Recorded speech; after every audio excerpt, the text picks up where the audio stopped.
Ogroseno meminta Ibtu Rudiana tak selalu dilindungi kesalahannya. Komentar menohok ex-Wakapolri sebut Ibtu Rudiana harusnya dipecat di kasus Vina, banyak dilindungi hingga kini. Kasus Vina Cirebon yang turut menyeret nama Ibtu Rudiana, ayah korban Eki, masih jadi perhatian petinggi Polri. Satu di antaranya datang dari mantan Wakapolri Komjen Purn Ogroseno. Selain mantan Kabareskrim Susno Duaji, mantan Wakapolri Ogroseno juga gencar menyoroti kasus Vina Cirebon yang terjadi 2016 silam tersebut. Belakangan ini Ogroseno memberikan komentar menohok menyebut Ibtu Rudiana seharusnya sudah dipecat di kasus Vina Cirebon. Hal itu menurut Ogroseno, dikarenakan Ibtu Rudiana dianggap sudah melanggar etika profesi. Rudiana diketahui menangkap para terpidana kasus Vina Cirebon 8 tahun lalu. Padahal saat itu Ibtu Rudiana menjabat sebagai Kanit Narkoba Polres Cirebon Kota. Rudiana juga tak mengantongi surat izin penangkapan. Belakangan, Ibtu Rudiana berdalih dirinya hanya mengamankan para terpidana, bukan menangkap. Para anak muda yang sedang nongkrong di depan SMPN 11 Cirebon itu kemudian diinterogasi selama 15 menit. Dari hasil interogasi itu, para pelaku, kata Rudiana, mengaku telah membunuh Vina dan Eki. Lalu mereka pun diserahkan ke penyidik, dan Ibtu Rudiana baru membuat laporan polisi. Menanggapi hal itu, Ogroseno menilai apa yang dilakukan Ibtu Rudiana itu sudah melanggar etika profesi.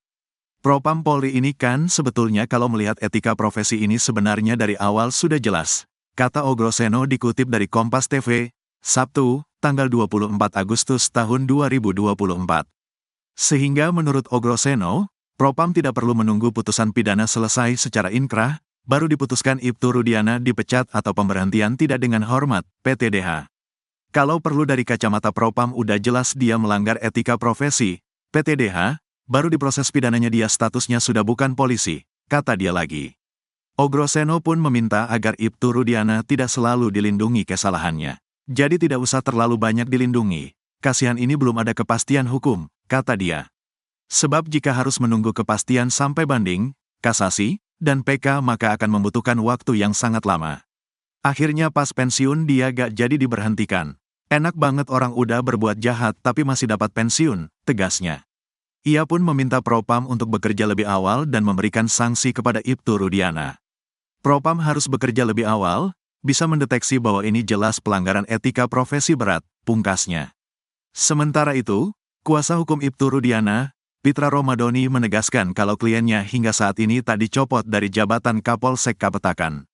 Kemarin ada berita hoaks yang menyampaikan Pak Rudiana ini telah dicopot dari jabatannya sebagai Kapolsek. Saya langsung berangkat lo ke Cirebon itu, memastikan itu, kata Pitra Romadoni dikutip dari Tiffany News.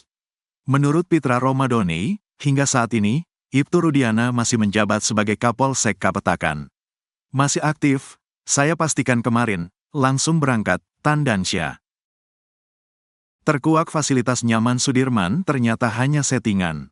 Fasilitas khusus yang diterima Sudirman, terpidana kasus Vina Cirebon, ternyata hanya settingan belaka. Sudirman mengaku sama sekali tidak mengetahui tentang foto-fotonya yang beredar di media sosial saat tidur di kasur nyaman.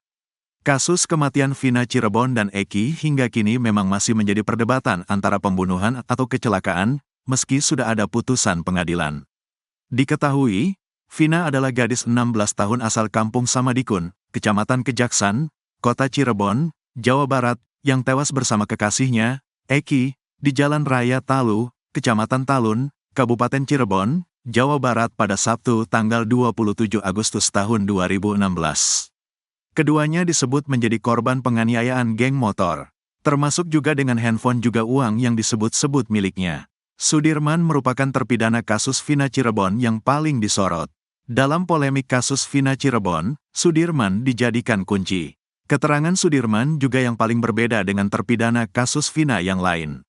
Konon sebagai saksi kunci kasus Vina, Sudirman mendapat fasilitas mewah di dalam penjara, mulai dari kamar yang nyaman, handphone sampai uang.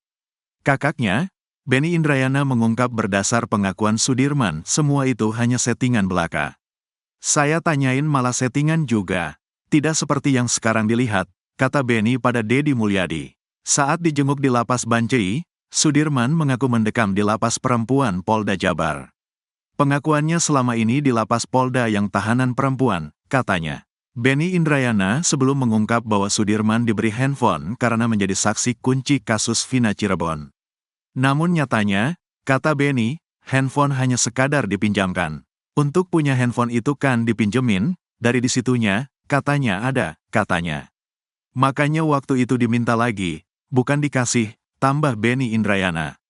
Soal tempat tidur, menurut Benny Indrayana, Sudirman memang mengakui itu di dalam penjara. Tempat tidur di Polda, katanya sih tahanan perempuan, gak nginep di tempat lain, katanya. Sudirman juga, kata Benny, pernah mengirim foto sedang memegang banyak uang. Tapi pengakuan Sudirman dia tak pernah merasa mengirim foto uang pada Benny Indrayana. Sekadar foto uang itu, saya gak pernah ngirim foto uang, katanya gitu, kata Benny Indrayana. Menurut Benny, kondisi Sudirman saat dijenguk di lapas Bancai sama sekali tidak bahagia. Gak happy, sangat tertekan banget mukanya, kata Benny Indrayana. Perlu diingat lagi, dalam sidang kasus Vina Cirebon, Sudirman mengaku memukul Eki dan Vina sebanyak 6 kali. Sudirman juga mengaku meraba tubuh Vina. Selain itu Sudirman mengatakan mengenal Peggy Setiawan. Ex-Wakapolri heran Polda Jabar halangi Sudirman untuk ajukan PK. Berbeda dengan 6 terpidana kasus Vina Cirebon 2016 lain, hanya Sudirman yang ditinggal sendirian, belum mengajukan peninjauan kembali, PK. Ada dugaan kepolisian daerah Jawa Barat, Polda Jabar, seakan menghalang-halangi Sudirman untuk PK. Ex-Wakapolri Komjen Pol Purno Groseno mengaku heran dengan sikap polisi yang masih menahan Sudirman. Meski dari pengakuannya, Sudirman memukul Eki, tetapi Groseno melihat minim bukti pendukung lainnya sehingga tak ada alasan polisi untuk memisahkan Sudirman dengan 6 terpidana lain. Groseno pun tahu Sudirman memiliki keterbelakangan mental sehingga kesaksiannya dinilai lemah. Sudirman hanya mengatakan dan mengakui ikut memukul. Memukul siapa dia? Pakai alat apa? Siapa saksinya? Dia memukul tujuannya apa? Kan enggak jelas. Keterangan tanpa didukung alat bukti kok diterima polisi? Tanya Groseno seperti dikutip dari Kompas TV yang tayang pada Jumat, tanggal 23 Agustus tahun 2024. Penangkapan Sudirman diibaratkan Groseno seperti polisi yang menangkap seorang pelaku pemerkosaan hanya berdasarkan pengakuannya saja. Sekarang gini misalnya ada pelaku ngaku, "Pak, saya memerkosa bintang film itu," masa langsung ditahan? Ya polisi yang seperti ini kan, kalau dibilang dungu terlalu tajam enggak enak, sambungnya. Harus masuk pendidikan lagi di Mega Mendung supaya dia bisa dapat ilmu lagi yak lebih baguslah. Kalau Sudirman hanya memberikan keterangan sendiri, kemudian diterima oleh jaksa dan hakim mungkin perlu diperiksa, atau ini ia melanggar HAM berat. Diberhentikan sajalah enggak usah jadi penyidik, jaksa dan hakim lagi. Jadi, jangan ragu-ragu dipangkas seperti ini supaya ke depan nanti aparat penegak hukum benar-benar menjadikan kebenaran dan keadilan panglimanya, pungkasnya. Mantan pengacara Sudirman, Titin Prilianti mengungkapkan di mana sebenarnya terpidana kasus Vina Cirebon tersebut berada.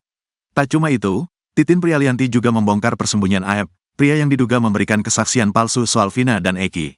Hal tersebut diungkapkan Titin Prilianti kepada pengacara Peggy Setiawan, Tony RM melalui sambungan telepon. Titin Prilianti mengatakan Sudirman yang semula ditahan di lapas Cirebon, sempat dipindahkan ke rutan Polda Jabar demi penyelidikan Peggy Setiawan. Lalu pihak keluarga Sudirman kesulitan untuk bertemu dengan Sudirman kala itu. Akhirnya Sudirman kembali dipindahkan dari rutan Polda Jabar ke lapas Bancai di Bandung. Didampingi Titin Prilianti, akhirnya pihak keluarga bisa bertemu dengan Sudirman. Tadi sudah ke lapas Bancai Bu? Tanya Tony RM dikutip tribunjakarta.com dari YouTube pengacara Tony, pada Jumat, tanggal 23 Agustus tahun 2024. Alhamdulillah, jawab Titin Prilianti. Benar sudah ketemu dengan Sudirman? Tanya Tony RM. Ada dia di sana dari tanggal 15, walau kami dapat informasinya dari tanggal 19, imbuh Titin Prilianti.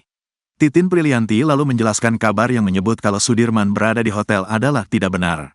Selama pihak keluarga tidak bisa menemui Sudirman, ternyata pria retardasi mental tersebut diduga sengaja disembunyikan di tahanan wanita. Titin Prilianti menegaskan yang berada di hotel adalah Aep. Selama ini dia di Polda Jabar bukan di hotel, dia ada di tahanan wanita, disimpannya di situ. Makanya tidak diketahui, kan kalau tahanan wanita jarang ruangannya dipakai, kata Titin Prilianti. Kalau yang tinggal di hotel itu Aep, imbuhnya.